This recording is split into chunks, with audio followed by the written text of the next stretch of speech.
কাকমারি সম্মেলন অনুষ্ঠিত হয় কোথায়? কাকমারি সম্মেলন অনুষ্ঠিত হয় টাঙ্গাইলের সন্তোষে। কাকমারি সম্মেলন অনুষ্ঠিত হয় কত সালে? 1957 সালে অনুষ্ঠিত হয়। ঐতিহাসিক কাকমারি সম্মেলনের নেতৃত্ব দানকারী নেতার নাম কি? নেতৃত্ব দান করে মাওলানা আব্দুল হামিদ খান ভাসানী। আওয়ামী লীগ প্রতিষ্ঠিত হয়েছিল 1949 সালে। আওয়ামী মুসলিম লীগের প্রতিষ্ঠাতা সাধারণ সম্পাদক কে ছিলেন? প্রতিষ্ঠাতা সাধারণ সম্পাদক ছিলেন শামসুল হক। আওয়ামী মুসলিম লীগের প্রতিষ্ঠাকালীন সময়ে শেখ মুজিবুর রহমান কোন পদে ছিলেন? তিনি যুগ্ম সম্পাদক পদে ছিলেন। শেখ হাসিনা বাংলাদেশের কতবারের প্রধানমন্ত্রী? এ ধরনের প্রশ্ন চেঞ্জ হয়। তিনি ৪র্থবারের প্রধানমন্ত্রী। আওয়ামী লীগের মূল বা আদি নাম কি? মূল বা আদি নাম আওয়ামী মুসলিম লীগ। আওয়ামী মুসলিম লীগের প্রতিষ্ঠাতা সভাপতি কে? প্রতিষ্ঠাতা সভাপতি মাওলানা আব্দুল হামিদ খান ভাসানী। ঐতিহাসিক রোজ গার্ডেন ঢাকার কোথায় অবস্থিত? রোজ গার্ডেন অবস্থিত ঢাকার টিকাতলিতে। In which parliament of Bangladesh there was no seat reserve for woman? অর্থাৎ কোন পার্লামেন্টে নারীদের জন্য কোনো সংশোধিত আসন ছিল না? অ্যান্সারটা হবে ৪র্থ পার্লামেন্টে। তত্ত্বাবধায়ক সরকারের নিয়ন্ত্রণে সর্বপ্রথম কখন নির্বাচন অনুষ্ঠিত হয়? 1991 সালে। বাংলাদেশ জাতীয় সংসদের প্রথম অধিবেশন কত তারিখে শুরু হয়? প্রথম অধিবেশন শুরু হয় 7 এপ্রিল 1973 সালে। প্রথম জাতীয় সংসদের স্থায়িত্ব কতদিন ছিল? স্থায়িত্ব ছিল 2 বছর 7 মাস। বহু দলের অংশগ্রহণের ভিত্তিতে কখন বাংলাদেশের দ্বিতীয় সংসদ নির্বাচন অনুষ্ঠিত হয়? 1979 সালে। বাংলাদেশ জাতীয় সংসদের ৪র্থ সাধারণ নির্বাচন কবে অনুষ্ঠিত হয়? 3রা মার্চ 1988 সালে। বাংলাদেশে সংসদীয় গণতন্ত্রের উত্তরণ ঘটে কখন? গুরুত্বপূর্ণ প্রশ্ন।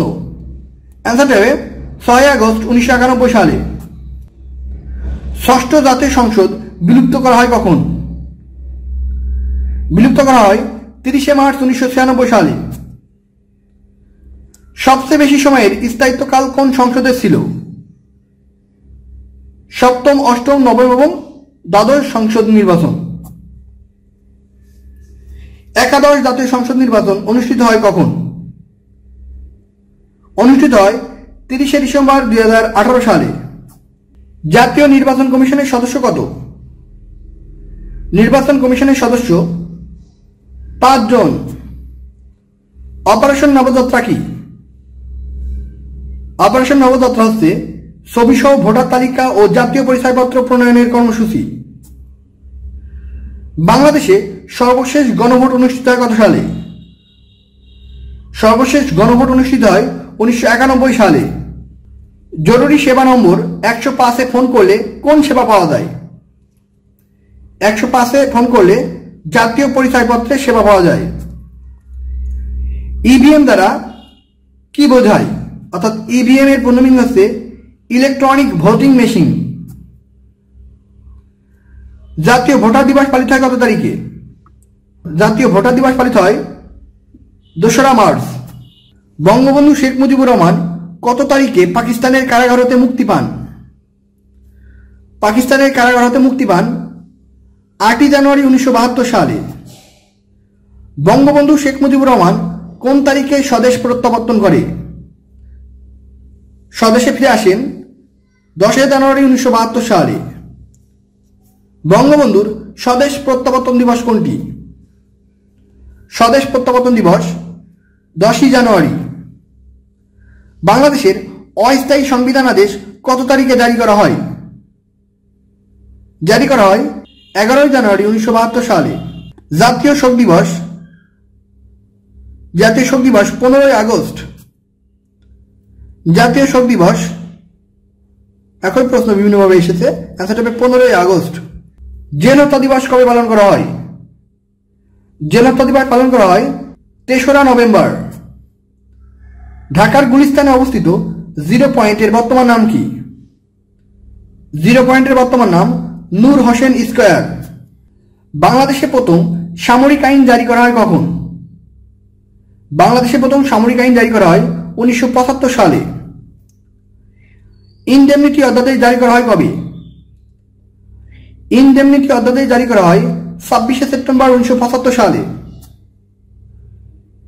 কারাগারে শহীদ সাহেব নেতার নাম কি? সৈয়দ নজরুল ইসলাম, তাজউদ্দিন আহমেদ, ক্যাপ্টেন এম মুনসুর আলী এবং এইচ.এম. কামরুজ্জামান। সিভিল সোসাইটি শব্দের পরিভাষা নিচের কোনটি? সিভিল সোসাইটি মানে সুশীল সমাজ। সুশীল সমাজের কাজ কি? সুশীল সমাজের কাজ সরকারকে দিক নির্দেশনা দেওয়া। সিডিপি এর সম্প্রসারণ কি হবে? অর্থাৎ সিডিপি এর পূর্ণ মিনিং হচ্ছে সেন্টার ফর পলিসি ডায়ালগ। বাংলাদেশে স্বাধীন দুর্নীতি দমন কমিশন গঠিত হয় কখন? স্বাধীন দুর্নীতি দমন কমিশন গঠিত হয় 21শে নভেম্বর 2004 সালে। পুঁজিপতি, শিল্পোদ্যোক্তা ও ব্যবসায়ী গোষ্ঠী উন্নত বিশ্বে কি নামে পরিচিত? চাপ সৃষ্টিকারী গোষ্ঠী হিসেবে পরিচিত। উন্নয়নমূলক চাপ সৃষ্টিকারী গোষ্ঠীসমূহ উন্নয়নমূলক কার্যক্রমের ক্ষেত্রে কি হিসেবে ভূমিকা পালন করে? তারা ওয়াচডগ হিসেবে ভূমিকা পালন করে। জনমত সংগঠনের প্রভাবশালী বাহন কোনটি? সংবাদপত্র।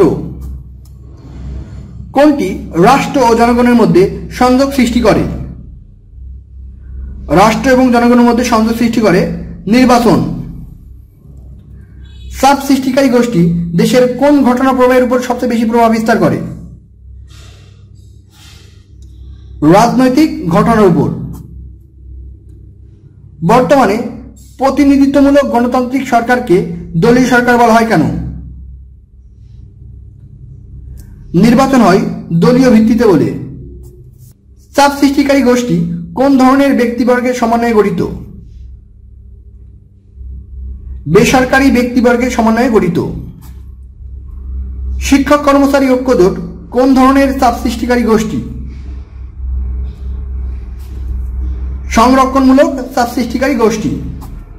কোন চাপ সৃষ্টিকারী গোষ্ঠী কোনো বিশিষ্ট লক্ষ্যকে বাস্তবায়িত করার জন্য কাজ করে? অ্যান্সার দেবে উন্নয়নমূলক।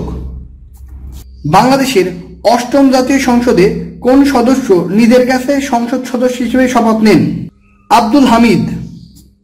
1975 সালের 15ই আগস্ট ভোররাত পর্যন্ত বাংলাদেশের সেনাবাহিনীর প্রধান কে ছিলেন? সেনাবাহিনীর প্রধান ছিলেন major general K M. Shafiullah. Straw vote বলতে কি বোঝায়? Unofficial poll of public opinion. বাংলাদেশের 5ম জাতীয় সংসদ নির্বাচন 1991 সালের কত তারিখে অনুষ্ঠিত হয়েছিল? 27শে ফেব্রুয়ারি অনুষ্ঠিত হয়েছিল। এ ধরনের প্রশ্ন পড়ার দরকার নেই।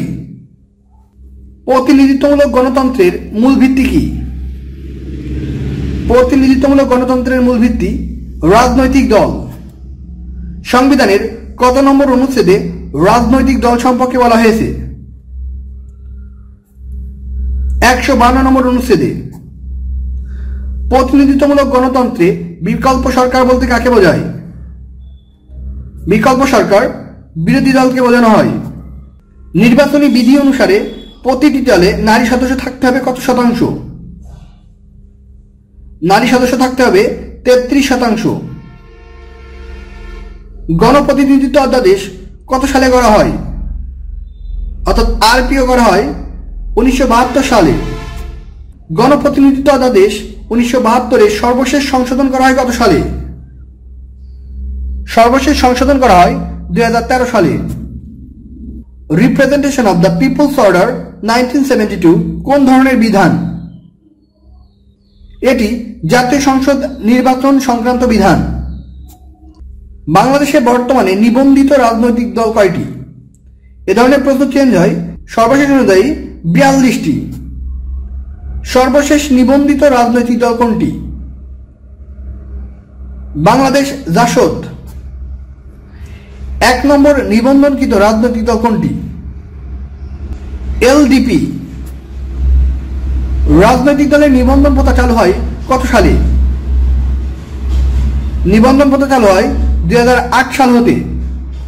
তো এই ছিল আজকের মতো। সকলেই ভালো থাকবেন আর অবশ্যই আমাদের চ্যানেলটি সাবস্ক্রাইব করে আমাদের সাথে থাকবেন। সবাই ভালো থাকবেন, ধন্যবাদ, আসসালামু আলাইকুম।